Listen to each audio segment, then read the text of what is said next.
Okay, welcome back, Trinidad and Tobago. You will not believe the kind of crosstalk that occurs during the commercial break, but it's the sheer nature of the program. And as you can tell, the noise levels have risen just a bit because there's a different level of exchange that's taking place here. What we're finding is the panel is getting a lot more comfortable with the process of television, and therefore they're becoming a little more open, like most individuals, a little introverted at the beginning, but then you relax, and now we're into what, program 5, so therefore we're at a place now where we've got the 6. Are we counting?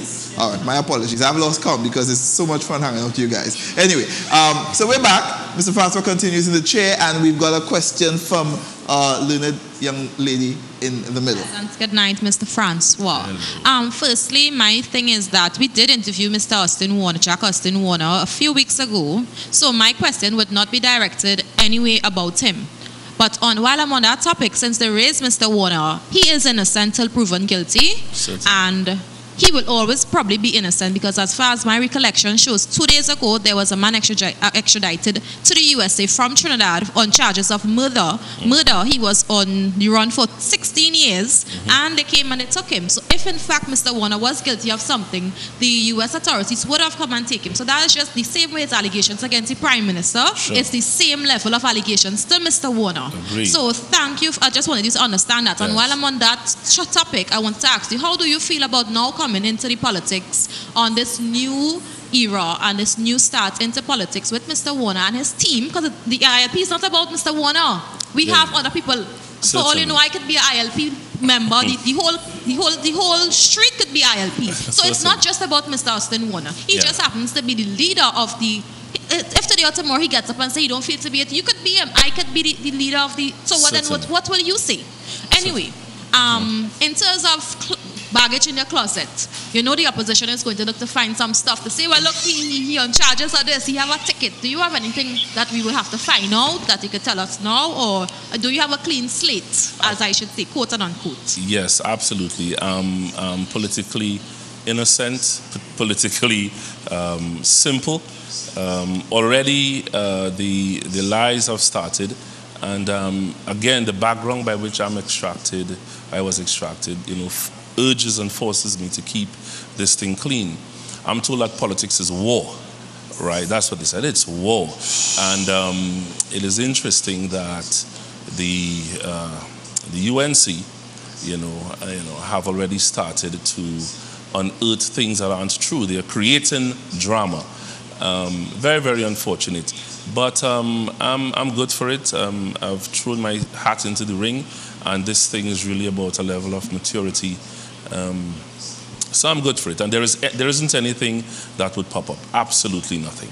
Right. Good evening, Mr. Francois. My name is Shonda Latouche. My question to you is, there are so many political entities in the political landscape right now. Why the ILP? Because when Mr. Warner came out of the cabinet, he was fired from the cabinet. You know, just let's say, well, he resigned. Yes. Something he was fired. Just like that, the ILP was formed. Like for your blink, the ILP was formed. Why the ILP? What makes the ILP different from the other political parties? Why have you chosen to be part of the ILP? Because some would say that the ILP came out of the UNC. You know, so why do you want to be affiliated with the ILP? Okay. On both sides of the political divide, in terms of the PNM and the UNC, one thing could have been said about Mr. Warner, and that is that he's fair and was the most hard-working minister. Both political parties agreed on that particular fact. The other thing is that Jack Warner, his philosophy is one that urges a level of integration that, to me, is unprecedented. He's the only politician that I've seen has been very helpful, deliberately helpful to the PNM, and deliberately helpful to the UNC. That's interesting, since politics is war, and since election is war. Councillor Hira, a PNM councillor in Central, Shogunas, yes, he heaps accolades on Jack Warner. He's a PNM councillor. Marlene McDonald, he's been very interactive with her. So too is Donna Cox. I think that is the type of politics we need in Trinidad and Tobago today. And what I've seen over the past 5 years, to be very, very honest, is a level of separatism that is unprecedented. The rhetoric from the Prime Minister suggests one of unity and so on. But on the ground, we feel something different. Ask the petty contractors in Toco, Sangre Grande, you know. Ask the young people in Toco and Matlot, you know. She talked of decentralization, but what is decentralized? They decentralize a few offices, but they never decentralize money. True decentralization talks about not just a movement of an office or licensed office from point A to point B, but the movement of resources. What is the purpose of the CSO? What is the purpose of determining that Toco Sangre Grande is the poorest? Every single census, every survey proves us the poorest. Yet not one movement of additional monies in the region. Pleasant evening, Mr. Francois. Christopher Walcott of the International Movement for Change. Just compounding on her question, all right? As a man of the cloth, observing your background, your educational background, theology, right? There are many schools that are taught why people get into politics and why they should not get into politics. Studying, I don't know if you're a Christian, but looking at it, many Christians are against getting into politics because of the, the politics and the nasty slandering of names, etc. Right? Yeah. The PNM, the PP or Kamla 2015, and the ILP, right? After all these parties, you joined the ILP, right?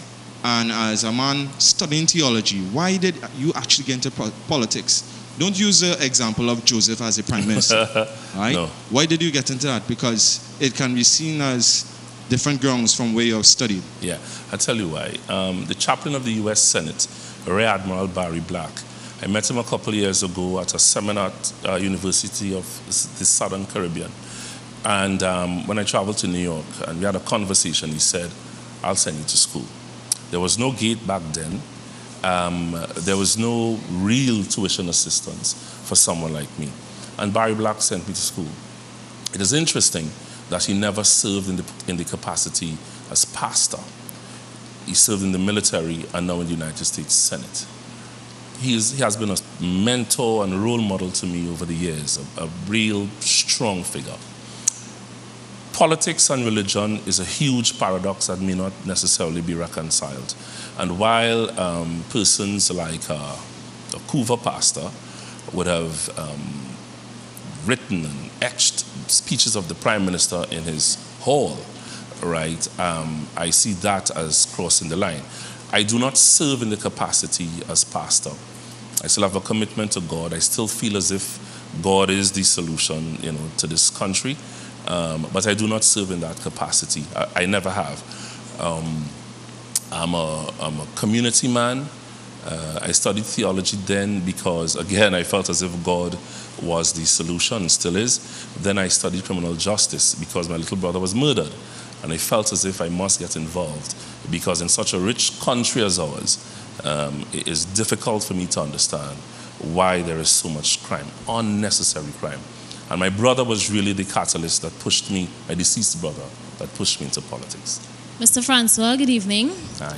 At a recent meeting in Sangre Grande, a People's Partnership meeting, the Prime Minister mentioned some of her plans for Toco Sangre Grande, one of which included changing the building codes and, of course, constructing a massive car park in Sangre Grande. Based on your knowledge of the people of Toco Sangre Grande, what are some of your plans for the people of Toco Sangre Grande, and more specifically for the North Coast? Because on my knowledge, I know the North Coast has been forgotten for years upon years. Tell me, what are some of your plans? Certainly. It is very unfortunate that the Prime Minister came to Toco Sangre Grande and said that she's going to change the building codes as a means of empowering Toco Sangre Grande. Simply means that she's willing to, from 2-story or 3-story building to 5 and 10 or whatever it is. All that does is put money into a few people's pockets. The issues in Toco Sangre Grande are much more specific than that. We have the largest nesting site in the world for the leatherback turtles. The largest nesting site. Over 25,000 turtles come to our shores. Pristine shores, M to M, Matlot to Matura, Matura to Matlot. 25,000. And not one application has ever been made to the United Nations for to declare that site a World Heritage Site. And you would appreciate as young people that World Heritage Sites are either natural or historic. And already what we've done in Toco Sangre Grande is made that application to the United Nations. Of course, it's a government initiative, but I've started the conversation. And in Toco Sangre Grande, M to M is Machlot to Matura is really a wonderful site. If you go to Grand Riviere, there is a hotel there constructed by an Italian man named Perot. And Perot is booked up solid. 200 US a night, booked solid. If you go to the hotel, you would scream. I mean, it's a wooden shack almost. Beautiful, pristine. And that hotel is populated every single day. As a matter of fact, I saw some tourists there cleaning the beach. The environmentalists, someone fooled this nation and told this nation that there are more revelers in the world than there are persons interested in the environment and ecology. Someone fooled them. So a lot of attention is placed on Carnival, but when the data and critical analysis is showing that there are more environmentalists, shut up in the bowels of Matura to Matlot is more money than can be experienced throughout the entire Carnival season. And what we must do, what we've decided to do in Toco Sangre Grande, is to embark just about every home from M to M into this popular concept called Eco-Lodge.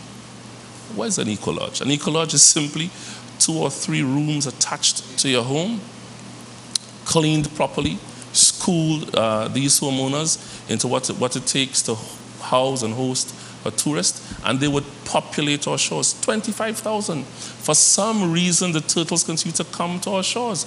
We have more birds. Hello, good evening. Yes. I don't mean to cut you off, No but worries, it's no really worries. important because we only have so much time. Sure. You mentioned that part of your educational background, part of your background is also in criminal justice, and I want to know in particular what is the ILP's plan as it pertains to prison reform and rehabilitation of prisoners. And I will challenge you in particular to not cite the statistics as they are right now and go straight into telling me what are the concrete action plans that the ILP has in that regard. Yeah, well, number one, you would appreciate that the only political leader who was fortunate enough to spend a night in prison was my political leader. Unfortunate as that was, he had a first-hand view and experience as to what takes place in our prison system. Number one, there is a serious breach in our security system in the prison. It really boggles my mind that at this point in time, guns and cell phones and chargers and contrabands and so on can be found. Again, I'll remind you of my challenge. Don't tell me what exists Yes. right now. Please tell me what you will do about I'm it. coming at you.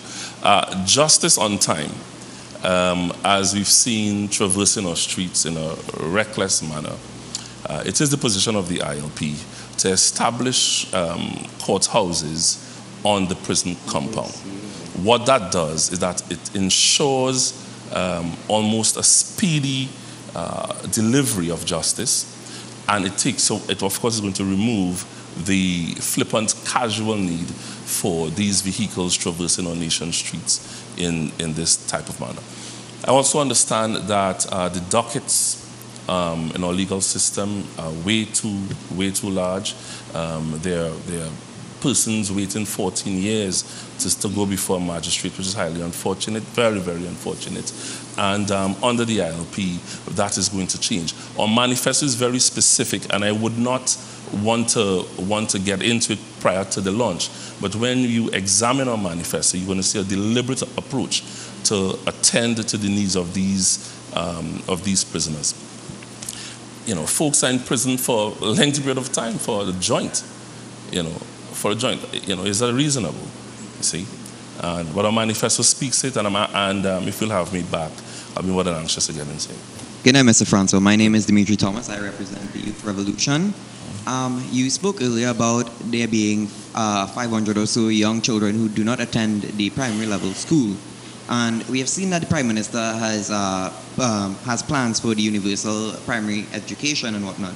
Tell us, what are the ILP's plans for these young people, and how do you engage them to get into school and get involved where they can be more beneficial, where their lives can be more beneficial? Well, two things. There's a new concept, I don't know if you guys have ever heard of it. There's someone called the social entrepreneur. There are persons who are graduating teachers training college and with degrees in elementary education across University of the West Indies, University of the Southern Caribbean, and so on. And so the social entrepreneur, what he does is that he sees a social problem and provides a solution. Have we ever thought about having a primary school that's private? A private public? Is that far-fetched? Our school system in Grande clearly cannot accommodate these 500 plus students. So are you saying that there are plans to do private public primary schools in the Sangre Grande area to incorporate more of the younger people? How do you plan to do so? How does the social workers plan to engage these young people? What are their plans to get these people out? Because you can't just go and drag them to school. How do you plan? No, absolutely not. But the need is so great. I'll tell you something. If you go to any primary school, I spoke to Ms. Campbell of the Sangre Grande SDA Primary School on Thursday, I think it was, last. And she said she had to turn away hundreds of students. Hundreds. You go to Guaico Press, same thing. Guaico Government, same thing. So you cannot leave these students in abandon.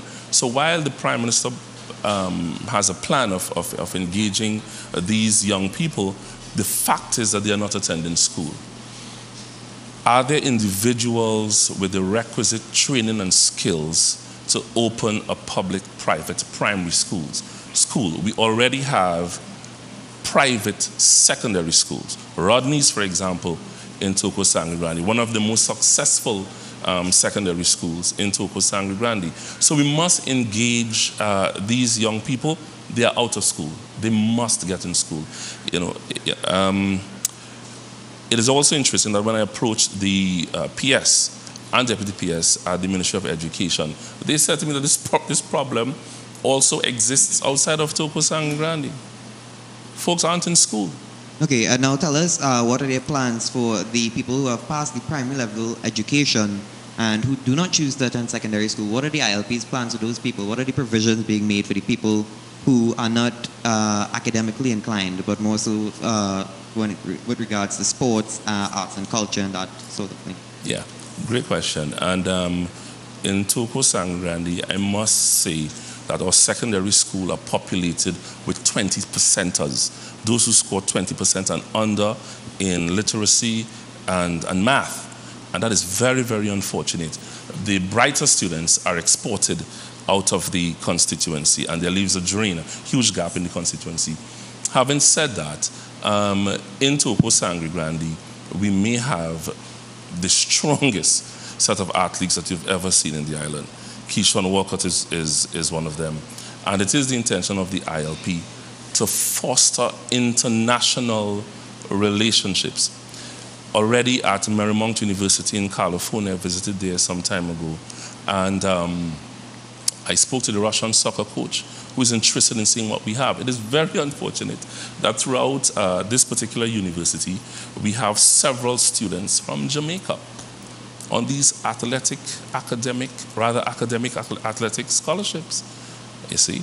And it is our intention to export what we have, because clearly our system here cannot accommodate everyone. So that is one of the pressing issues on our minds. The conversation indeed as we continue with this evening's edition of The Chair. Can't help but wonder exactly what our panelists actually derive from these conversations when we sit down and we ask all these intense questions. And that's, I think, one of the things we're going to do as we, of course, move closer to the election day period. We're going to actually get into a real-time discussion with the panelists to how they feel about some of the pointers that they were given and the information that they derive from the various candidates as they sit in the chair and, of course, deliver their goods to a very discerning audience here as we continue this evening. We're going to take a break, and when we come back, we've got more of this evening's edition of The Chair right here on STV. We'll be right back.